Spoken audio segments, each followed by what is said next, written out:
Hey, sports fans! Coach Nick here, and welcome to the B-Ball Breakdown live show coming at you as always on a Monday, and as always joined by Andrew Combo Sal to discuss the latest and the greatest in the NBA. We had our first 2 days of the playoffs.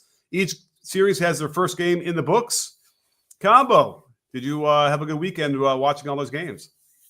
Had a great weekend watching those games, and today is the biggest day of NBA overreactions. And we do it every year, Coach Nick. We hear the overreactions every year, and here they are again. Knicks fans are going at me. Coach Nick is texting me.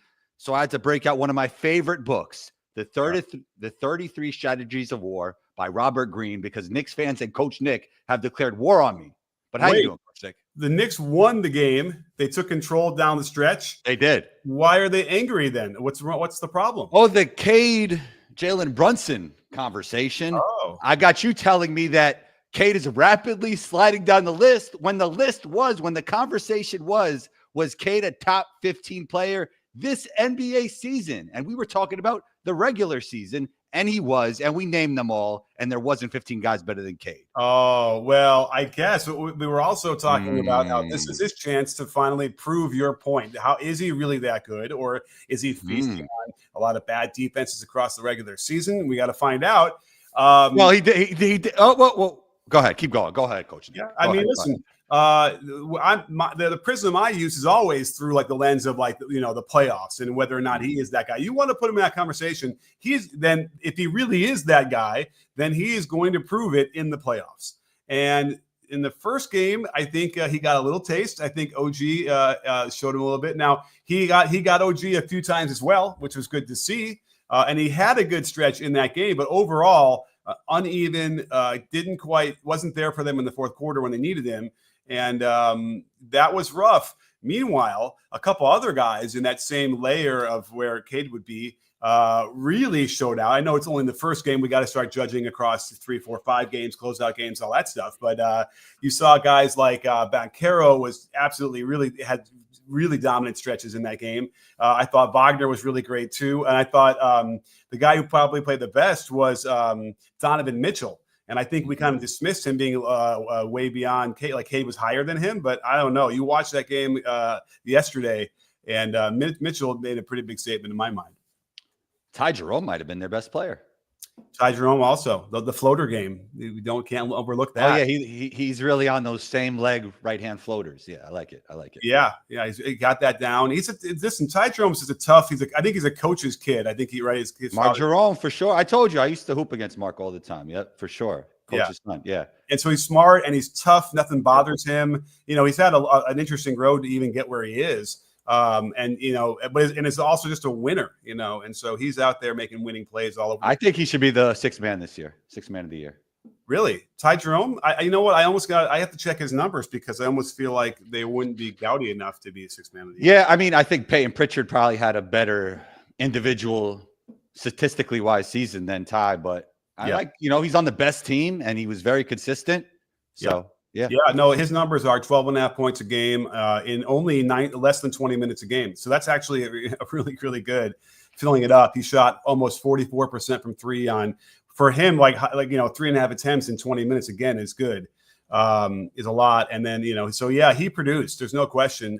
That's an interesting race. They'll have to see how that plays out. Usually, unfortunately, it does go to a little bit more like the production. But I hear you. The consistency and just excellence is that big reason why Cleveland was so good this year. Yeah, just to bring it back to Cade, I don't think 21, 12, and 6 is like he didn't show up or something. So no, we can't go too far with it. 6 turnovers, and a few of them were really just not good. And the one where he threw it away. And he let Cat steal it from him out of his hand on a pass that he was trying to twist and make. That was deep in the fourth. That was a crucial one. I think they were down 7 when they were reeling. They needed the shot. So that's tough. But this is the microscope you want him to be under, Combo. I just want you to know that. Like you put him in there, then he's going to get it. And here we are. So there's nobody more excited about tonight's game than me. Because I want to see him, how he's going to come out and react to that. Because they control a lot of that game. The Knicks were really concerned for a while there, wouldn't you say?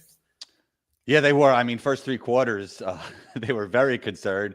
because Tim Hardaway was having himself a game. Tobias had 22 in the first half. He was killing it from the mid-range. And yeah, Malik Beasley was dancing in the corner. Mm-hmm. So they were definitely all having a game, but then the Knicks go on a 21-0 run in the fourth quarter. And that changed and Jalen Brunson looked like Jalen Brunson. I mean, when does he not show up in big situations? That's very rare. And if Brunson was listening to our show last time and would wonder if, how we rated him, I think you were competing. You wanted Cade to be above Brunson, I think, in that list as well, right? Yeah. Yeah. I still think Cade's the better player. So we got to wait and see what happens for the rest of the series. I don't know, because Brunson doesn't necessarily get exposed out and outright on defenses that much. What he's got to do is stop flopping, and he'd get a couple more calls, I think. But I don't know. I think Brunson made a big statement, and we had a few of those this weekend. But let's get to our first super chat from Cliffside. Thank you so much, Cliffside. I really, really appreciate it. And don't forget, if you want your question asked, the best way to do that is on the super chat side on YouTube. And we'll give you lots of hype and love. And thank you for all that. It helps us keep the show going. So Cliffside says, as a coach, what do you get more enjoyment out of? Neutralizing a great offense or beating a great defense? That's an interesting question. Well, you are the coach, Coach Nick, so let it rip. I mean, there's nothing like a great, high post set with a backdoor cut and a nice bounce pass and you get a layup, right? There's nothing like watching Steph Curry do what he did last night. And some of that was some of the best defense you're ever going to see. And he still hit those shots. So that I think is also probably, I guess that's more the fan thing, right? When you start seeing a player do what Steph started doing, it's a fan reaction. But if I had to say with the coaching side, let's see. I think I probably would still gravitate towards the offensive thing. The really great teamwork that combines to overcome a good defense. Probably, yeah. Now that said, there's always really fun when you start watching like zones, and the kind of defense that kind of completely overwhelms the other team. That's always kind of fun as well. But I'm going to go with offense. So that's a really great question. What do you think, Combo? I'll tell you one thing. I bumped into an assistant coach of Queens College, and we talked a little bit about your defense. He remembered you coming by and showing your defense. So that's my biggest takeaway of it all. When you're picking between offense and defense, you did fly across the country to teach some defense. So that was. What's funny is that when I think I myself as an offensive coach, but when I would go through my team's footage and breaking it down and going through for the film, I always felt like our defenses played a lot better than the offense, or executed better. So there's something weird there where maybe I teach defense better than I do offense. I don't know, but there's something interesting there.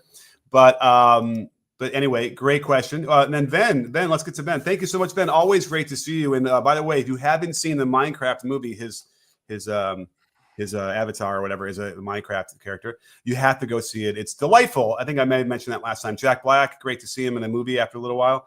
And I thoroughly enjoyed the Minecraft movie. I know you haven't seen it. I have not seen it. When you got to bring your kid. I know I should. He's really into Sonic right now. He thinks he's Shadow, the villain from Sonic. Oh, wow. I got him some Shadow sneakers, and he thinks he's faster now. But what you believe will make it so, Coach Nick. Remember that. That's true. That is true.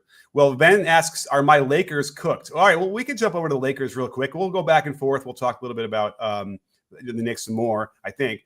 But let's talk about the Lakers because they ran into a bit of a buzzsaw, wouldn't you say, in the Minnesota Timberwolves? Anthony Edwards showed some maturity in this game. Maybe he didn't shoot it super efficiently, but he was very poised. He only had one turnover, and he led this team. But the Lakers do have Luka Doncic and LeBron James, so I don't think they are cooked. LeBron didn't look great in the first game. Luka did drop 37, so we will see what develops. Yeah. Well, is it 37? Is that right? You got that high? I'm getting the box score up here right now. Yeah, I mean, the big news report was, LeBron going 8 for 18, only getting 19 points and just sort of not being there for them.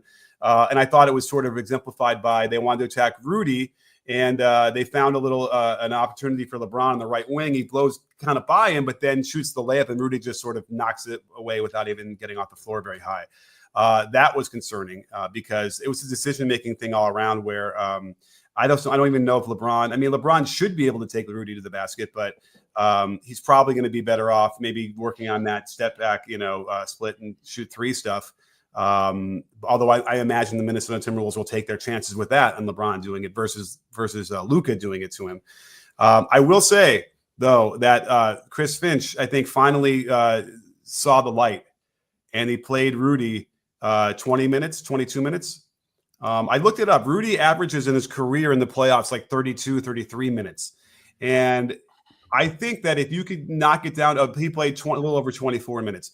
That might be the sweet spot where you can kind of get as much as you can, what you need from him, without him putting enough of a ceiling to cost you the game. So they better not change a thing, because Naz Reid comes in and shifts the whole game. And so it's like those are the minutes when you realize that that's going to be something that the Timberwolves can really benefit from, and they've seemed to struggle to understand that for a long time. And but Naz got the 30 minutes, was 8 for 12, 6 for 9 from 3, just changed the complexion of the game.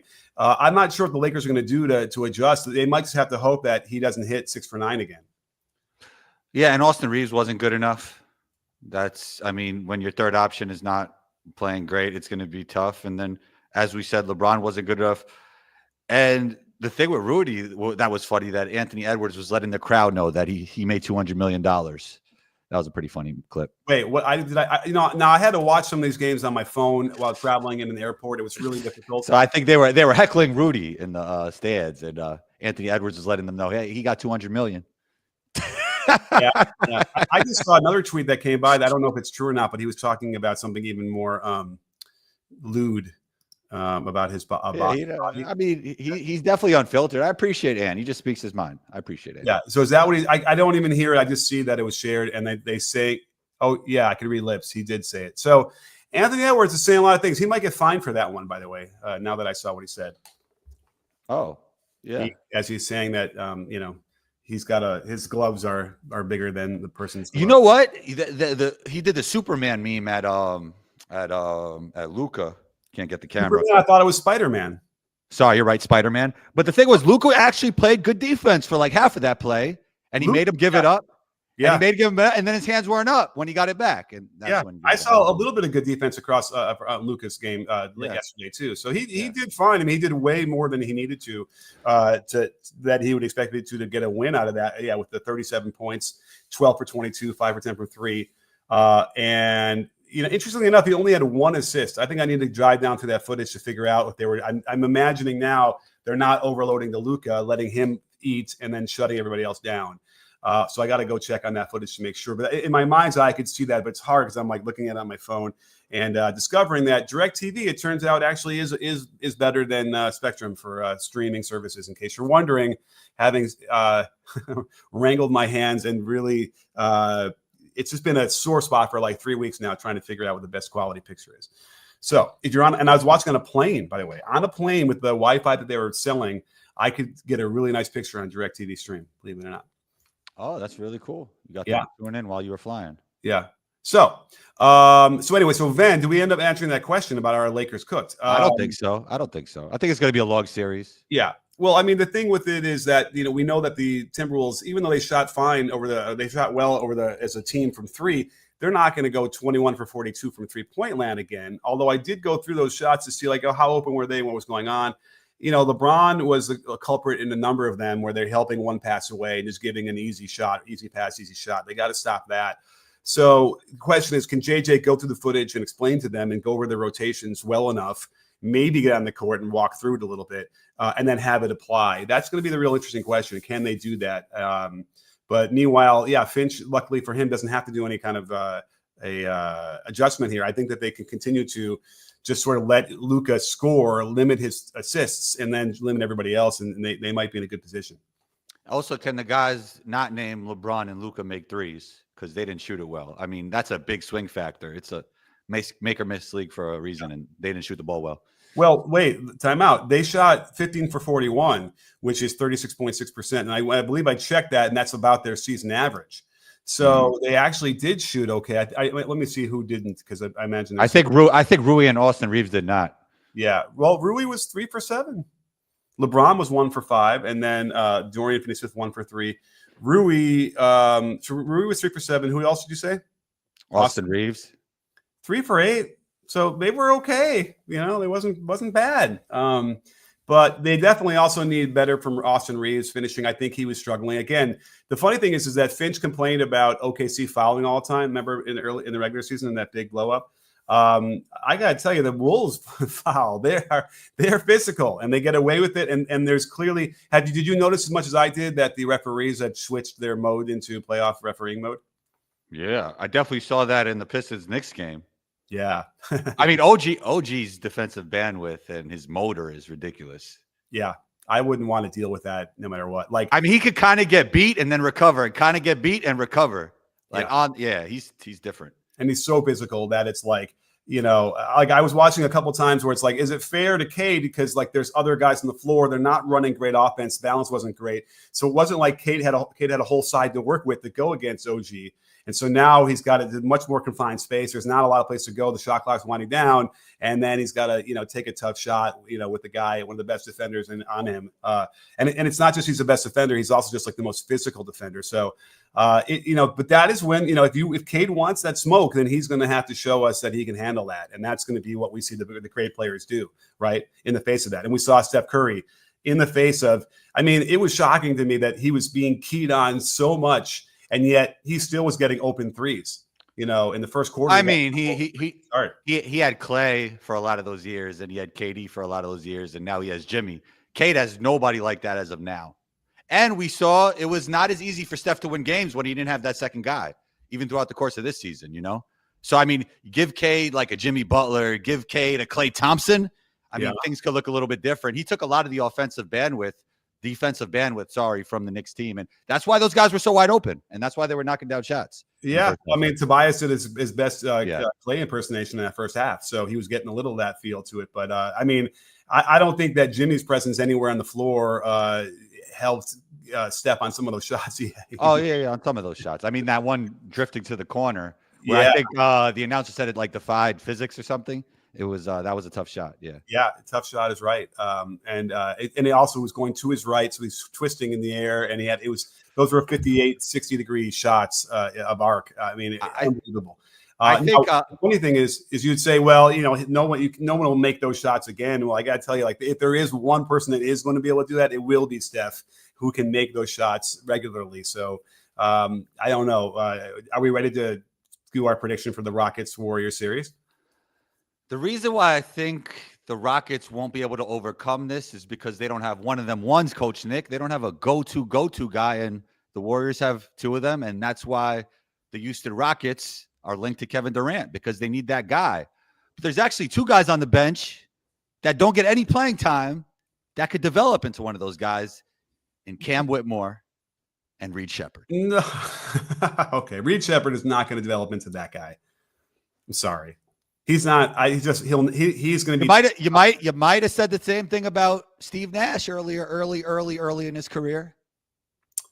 I guess that is true. That is true. Well, I still feel like that would be hard to envision, but you never know. But as of now, what I've seen, no. But anyway, so before we get to the super chat, so how do you feel about Jalen Green turning into one of them ones, the go-to guy? It didn't look so good in the game one. We got to give him a couple chances to see if he can turn it around. But I don't like his shot selection. I don't like. It's actually it was even better this year than it had been. But I don't know. Jalen Green, I think it needs to prove it to me, and this will be the chance to do it. Right now, I would say no. I don't know if his game is his game. But what would he have to do for me to really like it? He had to be a lot more efficient, take better shots. Yeah. I thought his defense was actually really good in this game. I thought he was really intent on trying to stop Steph. Yeah. So I don't know. That's always been the question. Is he that guy? Can he be the starting two guard on a really good team? Will he have an incredible game in this series? Yes. At some point he will. And at some point in this game, you'll think that he's going to have a 30-point game. Yeah, definitely. And Alpern was great last night, by the way. Great. He was great. I love him. Yeah. Great. Although his defense was not great, and that killed him. Alan wants to get a super chat in here. So it just posted is that it? Alan, let me know if that's your at your 12:25. If that's your question, we'll put it on the screen, even though it's not working for whatever reason. I'll get you on here. But A from Canada, thank you. A Golden State Warriors going to the NBA Finals or nah, Coach? Man, I don't know. I don't think that they have enough to overcome OKC. Do you? Man, that's tough. Yeah. OKC can have it because they can play Hartenstein and they'll play Chet together. Now we saw. Let's just quickly say that the Rockets put Adams and Şengün out there together, and it hurt them. It was that 2-man lineup really helped them in the starting of the fourth quarter, and they're beating them up on the boards, and they're big when Golden State wants to go small. So that's going to be a problem. I don't know how Golden State matches up with that. Yeah. OKC and have you? I kind of realized this. OKC and the Celtics are a little similar. Have you noticed that? It's like you got Porzingis and Chet. You got the two go-to guys, Jalen SGA, the two J's. You have it's a lot going on that feels similar, and they're both great offensively and defensively. Yeah, I mean it's a little different because Hartenstein does not really have a counterpart. I guess like. Oh, well, I mean Horford, but Horford's more of a spacer, and Hartenstein does other things better. Yeah. So that's different, and so there's that. But that's and the same reason why KP is different. Although I guess KP and Chet are similar. That's what I just said. Yeah. So and then SGA and Tatum, and then I guess J Dub and Jaylen Brown. Jaylen Brown. Yeah, that's interesting. So I mean that would probably be a really great finals, wouldn't you say? Man, that would be interesting. Do you think the Celtic experience would beat them out in the long run? I mean, that would be what conventional people would say, but as of now, the whatever experience that OKC does not have didn't seem to affect them at all. But again, they're playing Memphis, which they're just not in that same level. So let's get back to the Warriors. I got two questions for you, Coach Nick. First, I'll piggyback off the super chat. Do you think they go to the finals, the Warriors? And what do you think about Kuminga not playing at all? Okay, so it's funny because the Warriors got hot from turnover at some point in that game, and that's when it kind of started to fall apart, and also from offensive rebounds. So the two things you can overcome a lot of times with three-point shooting are turnovers and rebounds, offensive rebounds, getting them up. So, but that means you got to really shoot it well like they did. So, can you consistently do that? That's an interesting question mark. But overall, they ended up turning it over 11 times, and that was it in that game. Even though a few of those were so profound, like it felt like they were going to turn the whole game around. Draymond got up in the air and tried to throw a pass from under this basket right to them layup. It started the process of going back from 20 points. That said, at their height, yes, they could beat anybody. The Warriors, when they're playing as well as they're played, and we had a moment there, especially with if Curry is going like that, and then Jimmy too, the 1-2 punch, they can beat anybody without question. They could beat OKC in the playoffs, I believe. And then going in through that, if you can get out of the West, you can beat anybody in the finals. Wow, so you think the Warriors could beat the Celtics? Yeah, if they can get past who they are going to have to get past in the West, then they'll be able to beat the Celtics. Then there's no way you could say they couldn't beat the Celtics. You know what I mean? Ooh. Yeah, I would think. I think that's a tough ask. Yeah, I mean, it would be a great rematch from 2022. Is that where we were at? When did they play? 2022? Yeah, totally different team now because Jimmy makes like a totally new dynamic. Yeah. Well, and also there's a dynamic between Jimmy and the Celtics that exists already. Oh yeah, Miami lost them in the finals, but they also beat them at least once or twice. Yeah. Well, let me just say, them getting to the finals was a great feat, by the way. Yeah. So Jimmy's been a bit of a nemesis for the Celtics in this past for a while there. So, and I feel like in Jimmy's head, he feels like some of the Celtics players are soft. I don't know. I didn't talk to Jimmy about this. We didn't have a conversation, but I just feel it. I feel that from Jimmy. No question. I'm sure he does. I'm sure he feels like most players in the league are soft. So I don't know if that's the Celtics. So I think that are they going to go to the NBA Finals? I would still have to favor like OKC over them right now. I might have to favor. Is there anybody else we'd favor over the Warriors right now? Yeah, OKC for sure. I think the Celtics would be favored over the Warriors, right? Yeah. Well, they'll have a home court advantage. I don't know how if they ever match up with the Lakers. I don't know how they would ever defend Luka and LeBron. Yeah. Yeah, it's interesting. Well, you got Draymond. Speaking of Coach Nick, here's another coach's question. Speaking of Jimmy thinking some of the Celtics players are soft, did you see Coach Mazzulla scream at Jason Tatum to get up? Yeah. When he was down? Yeah. Yeah, I've seen that before. I've seen coaches do that before, and I've always sort of I don't know if I could do that. I mean, I don't know if I could tell the trainer, "Hey, don't go over there." But he knows his players better than anybody. So I could see myself getting in that mode. Like if you're like in a really competitive mode, I'm trying to remember now the impact that Tatum had Oh yeah, he got fouled hard though, It was and he foul fell hard. hard. Now I'm trying to remember what that was because if I Him at the rim. Two guys were at. It was pretty. It was yeah, lightweight dirty. Yeah. yeah, and Missoula, is certainly unique in that mold. He's a unique cat. I guess I can just say that. And He does Brazilian jiu-jitsu. He's an interesting guy.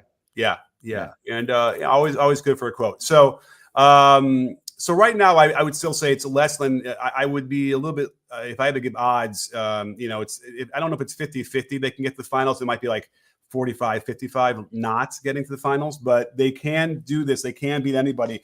And if it's I'm not even sure I'm worried about the offensive rebounds as much. It's the turnovers and the live ball turnovers and then when they come and those really inopportune moments. So if they can limit those, yes, they can compete with anybody. It's only when they kind of start throwing the ball away and that starts going downhill for them that things fall apart. So that's what I'll have to really worry about, I imagine. So thanks so much, A.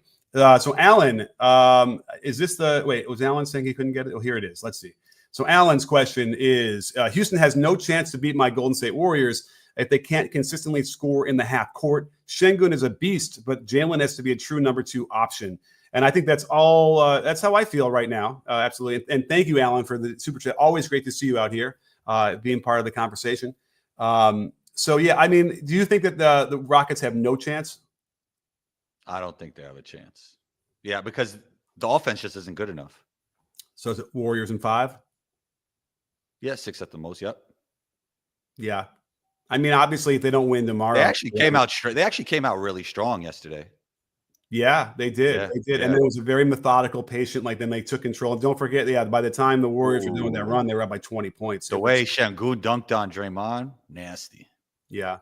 I love Şengün. I've always loved him, the mini Jokic, but more athletic. More athletic, yeah. Yeah. He didn't really give us a great pass last night. I'm waiting for him to like light up the. Do you think he could get to like all NBA first team level? Maybe it would take a little while. I think Jokic has to go away, get older, but maybe. Yeah, I mean, certainly at that position, which there aren't a ton of guys at that position, right? Well, it's positionless now. I think all NBA. So I'm saying like you think he gets really? Okay. Yeah, I think can he become a top 5 guy? Yeah. I don't know. I don't know if he can get to top 5. That's a tough. That's a tall. Yeah, but he's top 20 already. Clearly, I can see the list, but I could probably put him in there. Is he better than Kate Cunningham? No.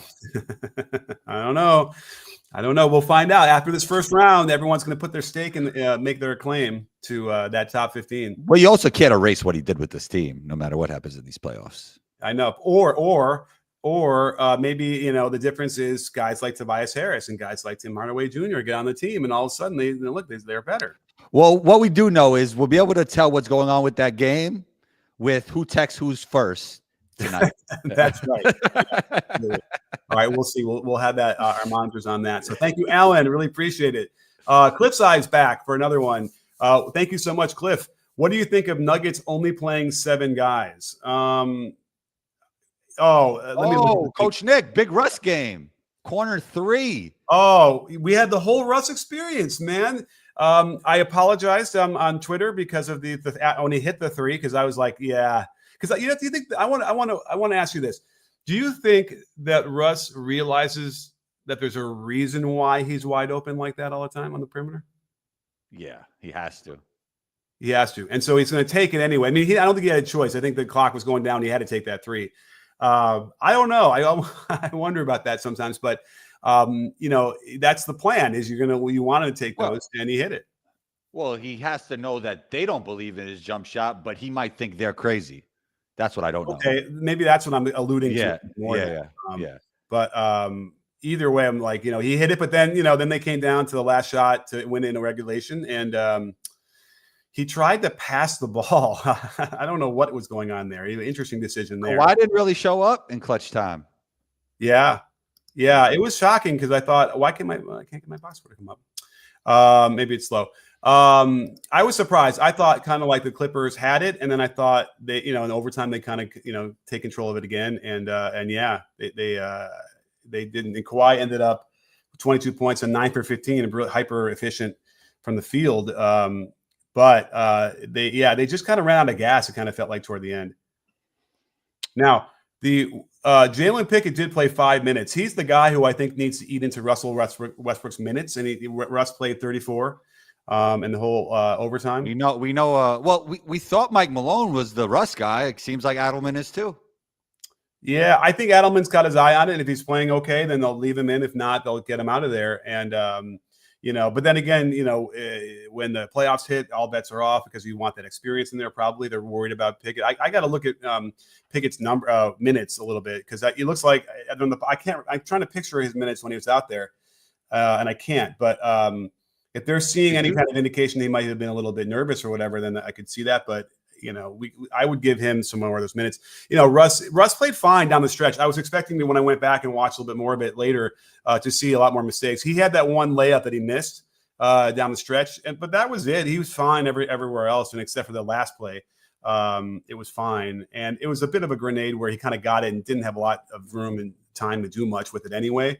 But you got to get a shot off in that situation. You know what I mean? You got to get an attempt. Totally agree. What do I think about Nuggets only playing 7? And Pickett is one of those guys. So I think that's what the Nuggets have. They're not going to play, any of the other guys any minutes at all if they don't have to. And they're going to ride it out. And that's going to make it, very far with that. They're going to end up wearing out, I would imagine.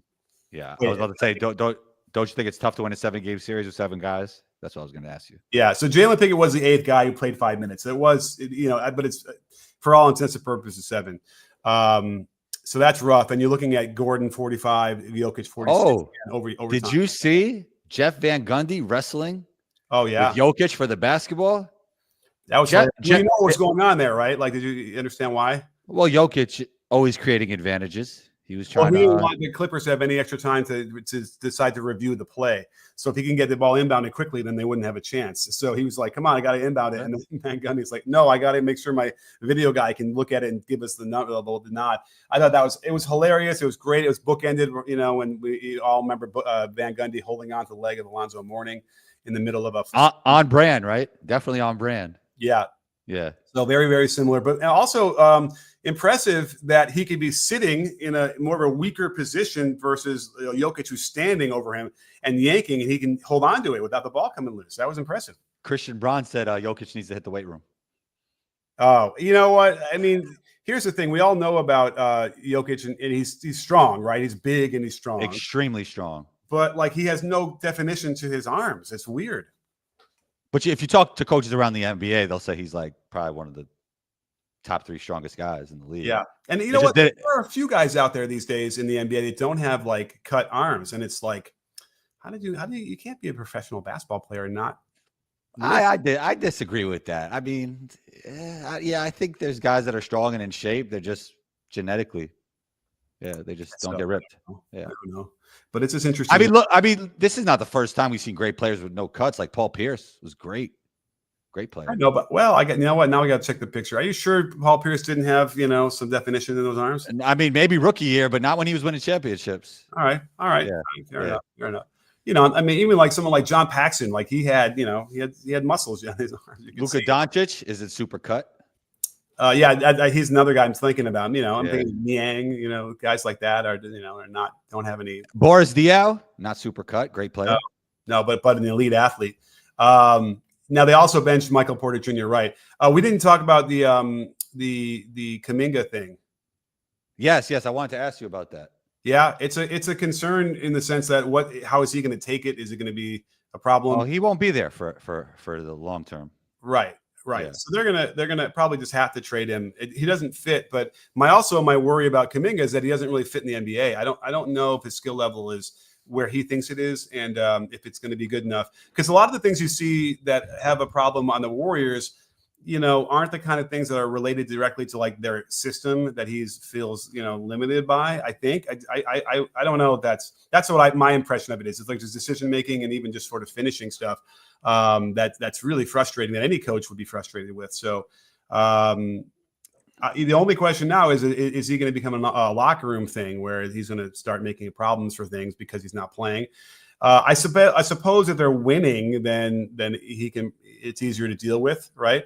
So that last game against the Clippers that they lost in the regular season, that was an opportunity. I thought, he didn't play at all. The Clippers kind of had that game and kind of blew it, and he didn't play. That would be the thing where he'd be like, what the heck, we lost. I didn't play. You know, you need me, this and that, whatever. So that's a concern that they're going to have to manage going through this playoff season. Yeah. All So right, you're worried. You're worried about his future in the NBA. Period. Is that what you're saying? I am a little bit worried. Yeah, I just wonder if I just don't know if the struggles that we've seen, and the struggles are real. Believe me. I just don't know if those struggles are independent of the Warriors.